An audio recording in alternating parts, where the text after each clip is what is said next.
ఈ పవిత్రమైనటువంటి శక్తివంతమైనటువంటి హనుమాన్ జయంతి సందర్భంగా ఇవాళ తెలంగాణ రాష్ట్రంలో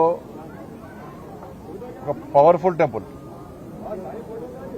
ఆకాష్పురి హనుమాన్ టెంపుల్ మా రాజాబాయి యొక్క సెంటిమెంట్ టెంపుల్, ఈ ప్రాంతంలోని ప్రజలందరూ కూడా ఒక సెంటిమెంట్ టెంపుల్, ఒక పవర్ఫుల్ టెంపుల్. ఇది గతంలో కూడా నేను వచ్చి దర్శనం చేసుకొని పోవడం జరిగింది.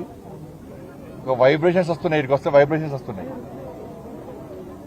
కోరిన కోరికలు తీర్చేటువంటి మహాదేవుడు ఆ హనుమాన్ దేవుడు, ఆకాష్పురి హనుమాన్ దేవుడు.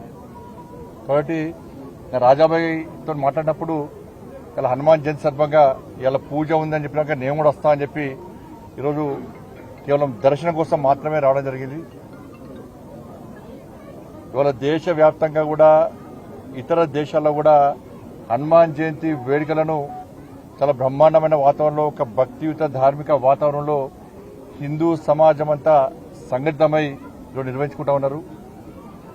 హిందూ సమాజం యొక్క సంఘటిత శక్తిని ప్రదర్శించడానికి మొన్న శ్రీరామనవమి సందర్భంగా రాజాబాయి ఆధ్వర్యంలో ఒక బ్రహ్మాండమైనటువంటి ఒక చరిత్ర సృష్టించినటువంటి ఒక మహా ర్యాలీ ఇవాళ యాత్ర నిర్వహించడం జరిగింది.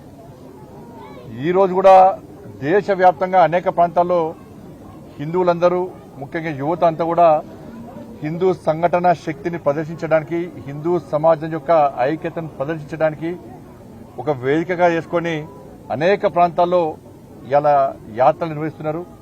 ఎక్కడ పోయినా కూడా ఒక పండుగ వాతావరణం ఉంది. కాబట్టి శక్తివంతమైన దేవుడు ఆంజనేయ స్వామి, శక్తినిచ్చే దేవుడు ఆంజనేయ స్వామి, ధైర్యాన్ని ఇచ్చేటువంటి దేవుడు ఆంజనేయ స్వామి. కాబట్టి హిందూ సమాజానికి ఈ దుష్ట శక్తుల నుంచి కాపాడేటువంటి, సంఘ విద్రోహ శక్తుల నుంచి కాపాడేటువంటి, హిందూ సమాజానికి కులాల వారిగా, మతాల వారిగా, వర్గాల వారిగా చీల్చాలని ప్రయత్నిస్తున్నటువంటి ఈ విద్రోహ శక్తుల నుంచి హిందూ సమాజం సంఘటితంగా ఉండే విధంగా యువత కోరుకుంటున్నారో ఆ యువతకు, హిందూ సమాజానికి శక్తిని అందించాలని చెప్పి ఆ మహాదేవుడిని ప్రార్థిస్తూ మీ అందరు కూడా హనుమాన్ జయంతి శుభాకాంక్షలు. కరీంనగర్లో ఇందాక కేటీఆర్ మాట్లాడుతూ హెచ్యూ భూములకు సంబంధించి